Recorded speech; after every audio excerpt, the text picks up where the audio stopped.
আমার চ্যানেলে তোমাদের সকলকে স্বাগত। আজ আমরা ক্লাস 6-এর রায় মার্টিন প্রশ্ন বিচিত্রা থেকে বাংলার শেষ তথা 8 নম্বর স্কুল সলভ করব।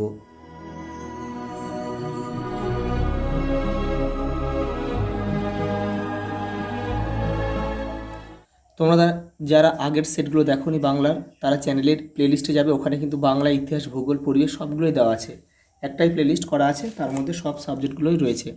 দেখো, নদী নদী কোথায় যাও, বাপ ভাইরে বার্তা দাও। পল্লী ছড়াটি কিসের উদ্দেশ্যে রচিত? এটা হবে ভাদ্রের ভরা নদীর উদ্দেশ্যে কিন্তু রচিত। এটা মরশুমের দিনে থেকে কিন্তু নেওয়া হয়েছে তোমাদের বইয়ের। হায়ন শব্দের অর্থ হচ্ছে বছর।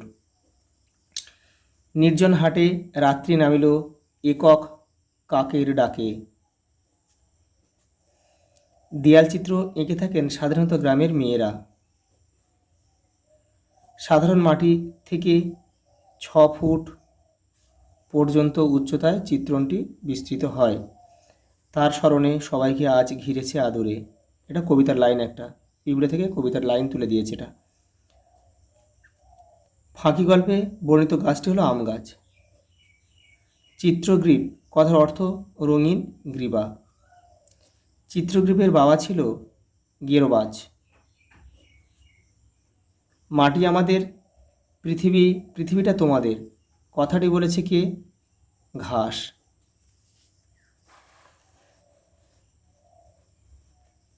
পরেরটা দেখো, বাদল চলে যাবে এ ভরসা দিয়েছিল কে? ঘাসের পাতা। এটা কিন্তু তোমাদের দেখো আশীর্বাদ গল্প থেকে কিন্তু নেওয়া হয়েছে। আমার আলোর ঘূর্ণিপাক লরির ড্রাইভার দেখতে পেলে হয়। এই আলো ছিল হ্যারিকেনের। পরেরটা দেখো, ছোট্ট বাঘের বাবা মা বাসা বদলে কোথায় গিয়েছিল? সজনে খোলায়। সজনে খোলা। পাখিরালয়ের বাসায় কি পাওয়া যেত না? সেখানে ছাগল,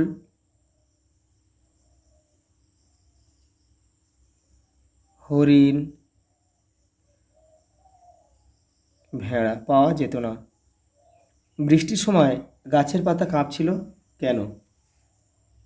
রায়ের মার্টিন 126 নম্বর পেজে রয়েছে। দেখো, এই যে বৃষ্টির সময় গাছের পাতা কাঁপছিল কেন? বৃষ্টির সময় গাছের অর্থাৎ ঘাসের পাতা পাতলা ও দুর্বল বলে বৃষ্টির ফোঁটার আঘাতে কাঁপছিল।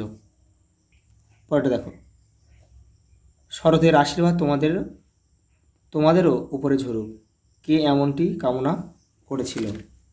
দেখো, এই যে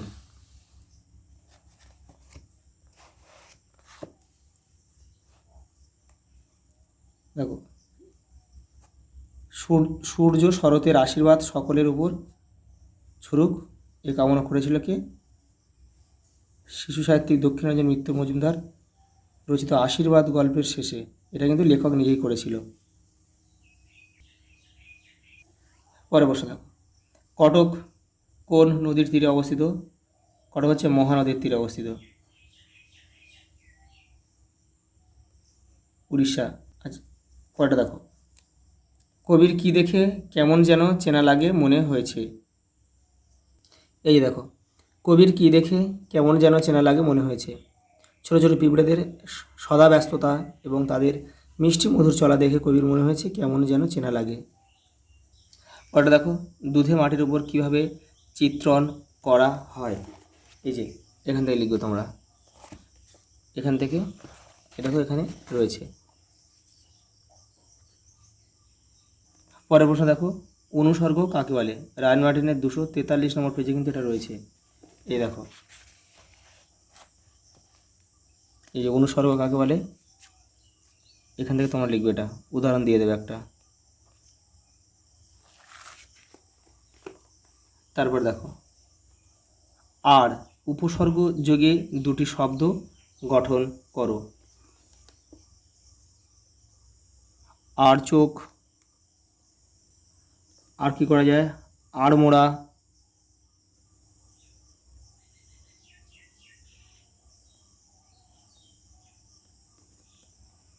হাটে সন্ধ্যা প্রদীপ জ্বলে না কেন?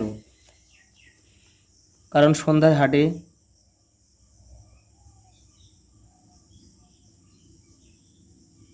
হাটে কেউ থাকে না। পরে দেখো, শুদ্ধ বানানটি বেছে নিয়ে লেখো। এটা হবে এটাই ঠিক হবে। রয় দীর্ঘ চয় কয়েক মরীচিকা। বসুধারা ব্রত কোন ঋতুতে পালিত হয়? গ্রীষ্মের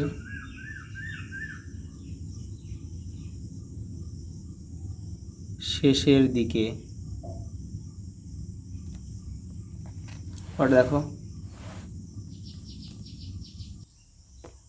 পরে দেখো বাজে বায়ু আসি বিদ্রুপ মাসি কবির এমন মনে হওয়ার কারণ কি বলে তোমার মনে হয়? এটা হাট কবিতা থেকে নেওয়া হয়েছে। দেখো এই যে রায়ান মার্টিন, দেখো এটা 84 নম্বর পেজে রয়েছে। এখান থেকে তোমরা এটা পড়ে নিয়ে নিজের ভাষায় সহজ করে লিখবে। পরে বসে দেখো, মাটির বুকে যারাই আছি এই দুদিনের ঘরে। এই দুদিনের ঘরে বলতে কবি কী বলতে কী বোঝো?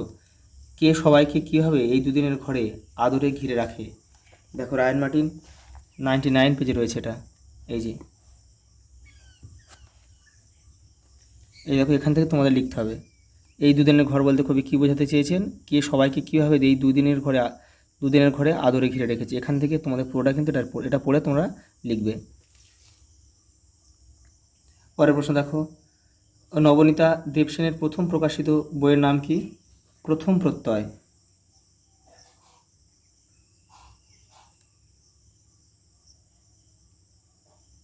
এটা কবি পরিচিতির মধ্যে কিন্তু রয়েছে। বাঘ কবিতায় বাঘ জননী লজ্জা পেয়েছিল কেন? এই যে দেখো রায়ান মার্টিন 145 নম্বর পেজে কিন্তু রয়েছে এটা। এই যে এখান থেকে তোমাদের এটা লিখতে হবে যে খিদের চোটে ছোট্ট বাঘ কাদায় নেমে মিনি মৎস্য ধরতে গিয়েছিল। এমন কাজ সাধারণত ভোদরা করে থাকে। বাঘের পক্ষে এ কাজ অপমানজনক, কিন্তু ছোট্ট বাঘ তাই করেছে। সন্তানের এরূপ কাজেই বাঘজনের লজ্জা পেয়েছিল। পরেটা দেখো, এই হয়তো সশরীরে রাঁচি ফেরার শেষ সুযোগ। কোন সুযোগের কথা বলা হয়েছে? লেখক কিভাবে সেই সুযোগকে কাজে লাগালেন? এক ভুতুড়ে কাণ্ড থেকে কিন্তু নেওয়া হয়েছে। এই দেখো এখান থেকে তোমরা লিখবে। এবারও কিছুটা রয়েছে,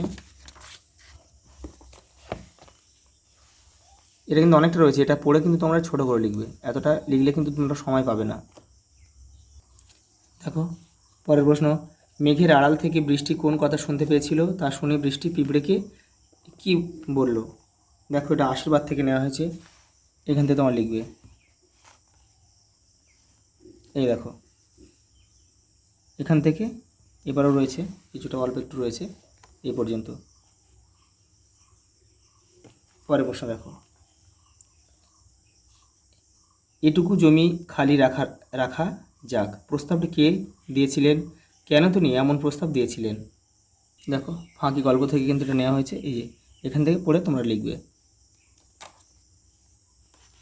পরেটা দেখো, এটা হজবরলা থেকে দিয়েছে। হজবরলা গল্পের লেখককে? সুকুমার রায়। তিনি ঘাসের উপর কি রেখেছিলেন? রুমাল।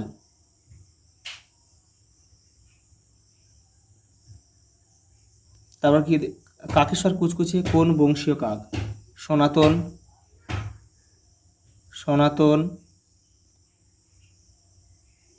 বায়স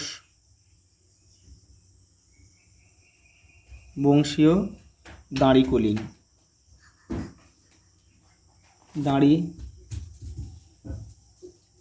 বা দাঁড় কাক।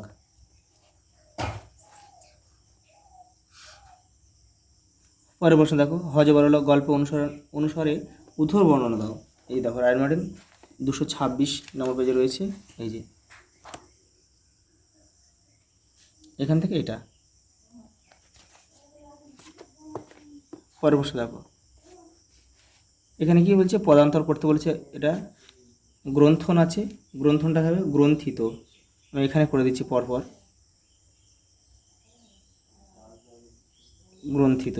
কবি হয় কবিত্ব। কবিত্ব। খর্ব, খর্বতা।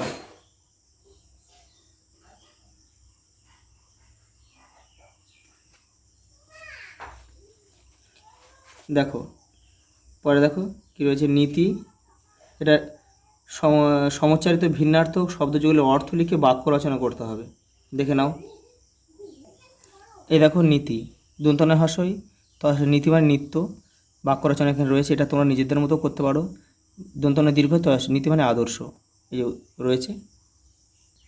ওটা দেখো রয়েছে দ্বীপ, এই যে